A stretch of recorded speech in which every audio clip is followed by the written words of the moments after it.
Oi, meu nome é Gabriel e hoje eu vim falar um pouco mais sobre o processo criativo do meu prato e do meu trabalho de experiência 3. Os dois países que eu escolhi foram o Peru e o Butão. Eh, São dois países que possuem algumas semelhanças culturais, mas quando falamos de gastronomia e culinária, características desses países, eles até possuem algumas semelhanças, mas elas são mínimas.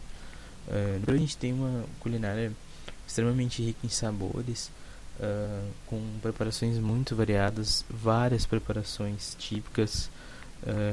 A gente tem também uma variedade muito grande de pratos, dependendo até às vezes da altitude do país. Então, se tu tá num ponto mais alto do país, tem algumas preparações que são típicas daquele local, ou se tu um pouco mais perto do nível do mar, tu tem algumas outras preparações que são típicas daquele outro. O Peru também tem influência gastronômica de vários outros países, né? Uh, que ocorreram de acordo com as migrações. Então, ele tem bastante da culinária espanhola, africana, da italiana, da japonesa e da chinesa também.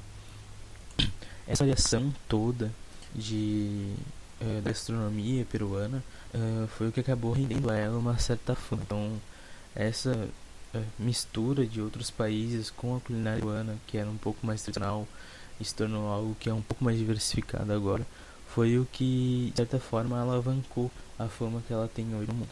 Agora, falando um pouco do Butão, a gente tem uma culinária que é uma culinária um pouco mais reservada, uma gastronomia um pouco mais reservada. Ela tem menos variações de ingredientes e técnicas, mas ela tem preparações bem diferentes, digamos assim. Os pratos de lá, eles não têm muita variação de ingrediente, e quando a gente encontra os pratos que são realmente de lá, eles são compostos basicamente de arroz montanhês, batata, pimenta, queijo, alguns peixes de água doce dos rios das regiões e bastante carne de porco, carne seca. A gente encontra algumas preparações com curry, né, com a influência da culinária da Índia, faz fronteira ali com eles. Uh, e eles têm um preparo que é bem típico, que eu achei bem interessante botar no trabalho, que nas mercearias pelo país, a gente, no lugar dos doces que a gente poderia encontrar, eles costumam consumir um chá que o nome dele é suja, que é feito com água, leite e manteiga. Eles costumam também mascar a semente de areca, que é uma semente derivada de uma palmeira, muito comum ali na região, e é levemente adocicada e deixa os dentes laranjas depois do consumo.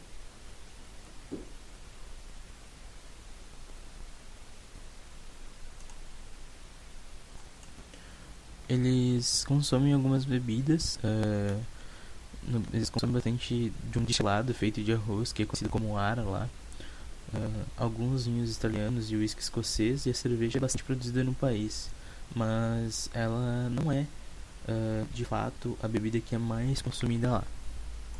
Eu quis trazer esses pontos do Butão pra gente, porque como ele é um país que nem todo mundo conhece, eu achei legal dar uma explicação de pelo menos como é a culinária, do que eles consomem, que seria um prato um pouco mais típico de lá, os ingredientes um pouco mais típicos que eles usam nas preparações como base ou talvez como tempero.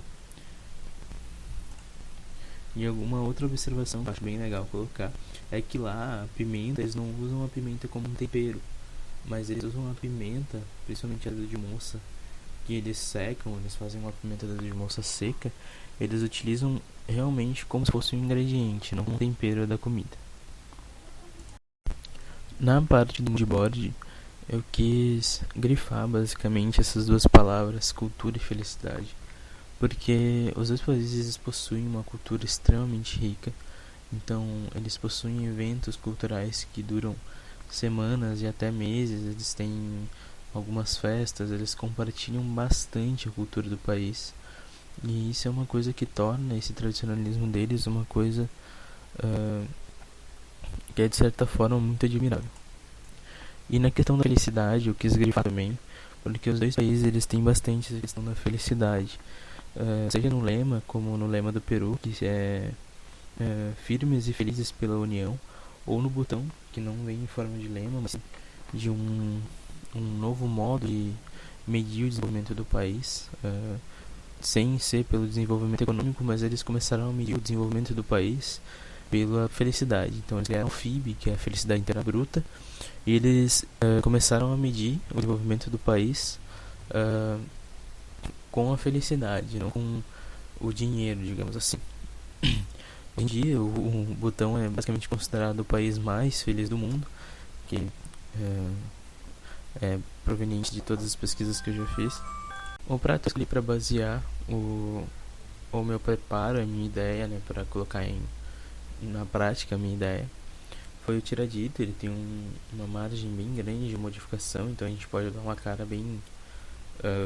como é que eu posso dizer? A gente pode dar uma cara bem específica para ele.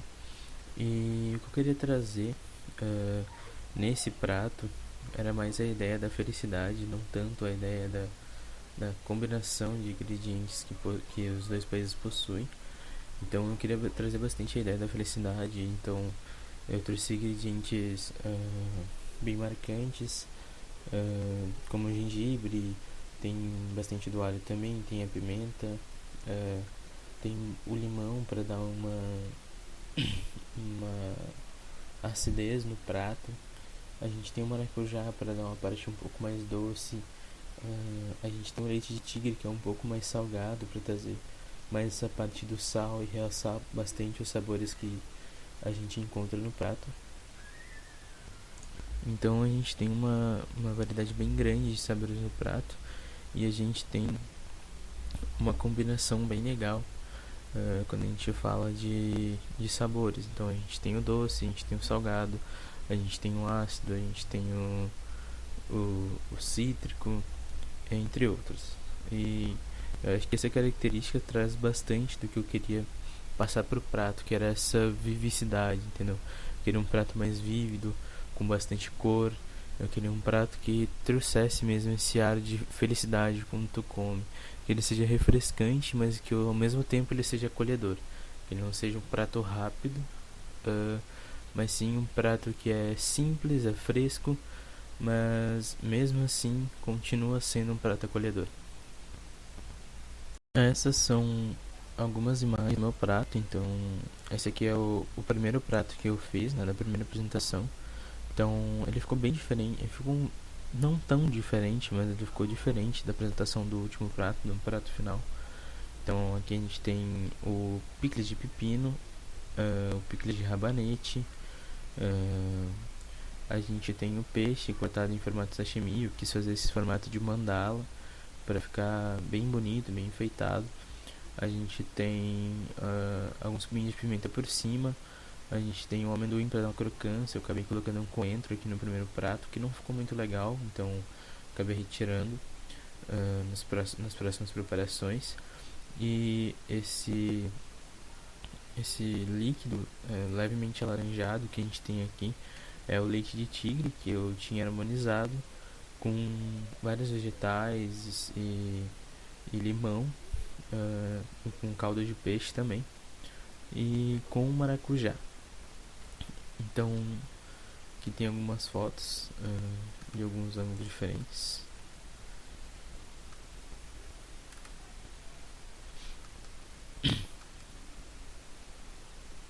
E esse foi o último prato. Dá pra ver que eu fiz ele um pouco diferente. Então o picles ele tava um pouco mais fino, ele tava um pouco mais bem acabado.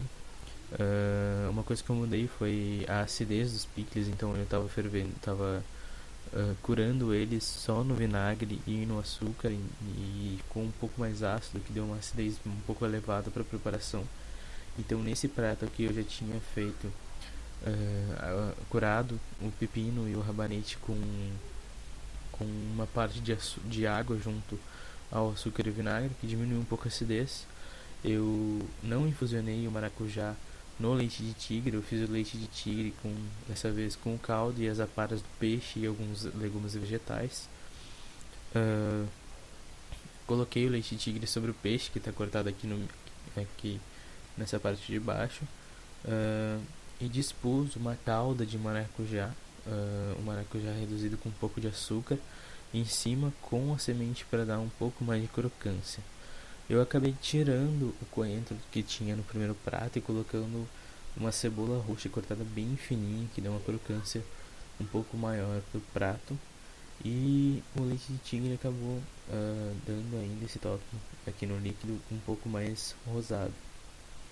E a pimentinha em cima, que tem desde o primeiro prato, que era mais para dar uma picância no prato também.